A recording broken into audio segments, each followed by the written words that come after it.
Bobby Bacon, Associate Editor of RideApart, here in Miami for the launch of the heavily updated, bordering on all new Z900. This bike smacks you in the face with its, I don't want to overuse the word because it's used so much, but its aura. It is imposing, it is fierce looking, I would say. All the bodywork essentially down here is new, apart from the tank, I believe. And it's one thing having like, well, an imposing presence, but the attention to detail that Kawasaki has put onto this Z900 is amazing. And this is just one example. So there's a brushed aluminium plate here, and each one is brushed by hand. So no two are exactly the same. No two have the same pattern. It seems like a small thing, but it's a really cool thing to have on a bike. Up at the front, we have new styling. We have 3 headlights, the top high beams and the low beam. That gives it, now I don't want to say, there's no copyright infringement here, but if you've seen Alien vs Predator, the Predator face, that's what I'm thinking here. You come back to the seat has really nice detail in the stitching. There's a little Kawasaki engraved here. This tail unit, all new for 2025. I think it's a big improvement over the previous model's tail unit. I don't know if Kawasaki had this in their minds. People here say they didn't, so I believe them. But I was watching it today and I could not place the image I was seeing. But it was the Tron. There's a new Tron movie coming out, and all I kept seeing was that's Tron. And then when the brake lights come on and they illuminate the side and the whole thing is wrapping, you've got a big 4-cylinder engine at the front. You can either make it look good or you can just have it there as a big block. Kawasaki have made it look big and imposing with these aluminium parts at the top and the way that they've nestled the front headlight. It just looks like it's all together, expanding, looking at you and ready to pounce. From here back to here, they have made the frame flatter.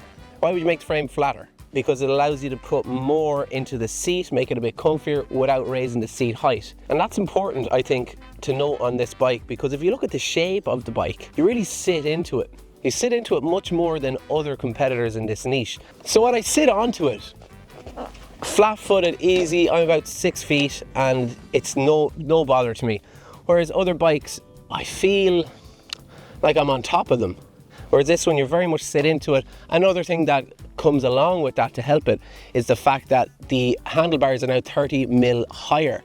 This is achieved by putting a razor here, so pretty simple thing, but what it achieves, confidence. That's how I felt when I was riding it. Gave me confidence, because some of the other bikes again in this category are, well, they're very quick to turn in, they're almost skittish.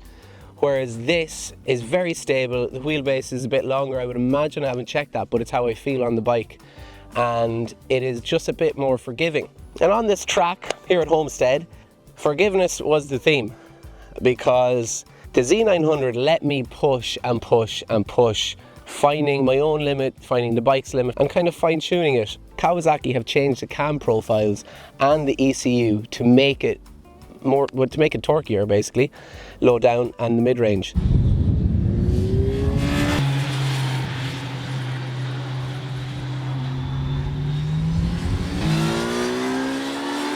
And yeah, it's an inline 4, but it's not that screaming inline 4 you remember from 20 years ago. It's the same suspension that we had on the previous model, which is the Öhlins rear with the remote reservoir for the preload, and then the KYB 41s up at the front. What is new are these Dunlop Q5As. They handled today's track so well. I thought it was pretty brave of Kawasaki actually to let us out on track with, you know, no tire warmers, no nothing, just get out, wait for the tires to warm up, and they were perfect. It's not all about looks. We've got the 300mm dual discs up front with Brembo stylemas. The master cylinder is Nissan. Certainly good enough for what most people will want on the Canyons, but compared to some other bikes in the class, maybe you will be found wanting a little bit on the initial bite. Overall, the brakes are pretty good, to be honest. They're not going to let you down even on track today. After 5 or 6 20-minute laps, they were standing up to what I was throwing at it happily.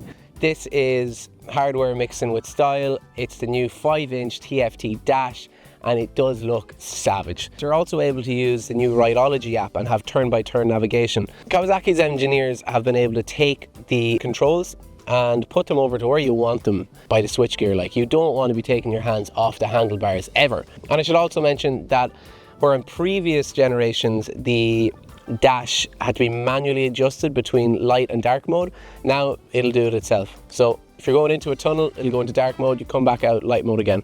Again, the bike is making life easier for you. Such a small change, you would think, has led to some really big improvements, and that is electronic throttle bodies. And what that has allowed Kawasaki to do is give it cruise control and an up and down quick shifter, and really to stay up to date and competitive with everyone else. Like, a quick shifter in this category is needed, I think, and although the cruise control is not needed, it is very welcome. Where I'm looking at it at the moment is someone who wants to step up, and they're not looking for a crazy track only weapon. But I'm not saying it can't go on the track. I'd happily take this on the track. In fact, I would probably recommend it for some people as their track bike over more serious machinery, because it is forgiving. But these are just my initial impressions. Obviously, I am here baking under the sun. I'm not made for this kind of weather. Yeah, I've got quite a lot to dwell on, really, but it'll all be in my article, which you should definitely read, because it's really important that you read the article, and it's going to be down in the link below. So subscribe, like this video, it really helps us out, and that's it. I'll see you in the next one. Yeah, but low key, if you really want to get the chicks in Miami, this is what you want.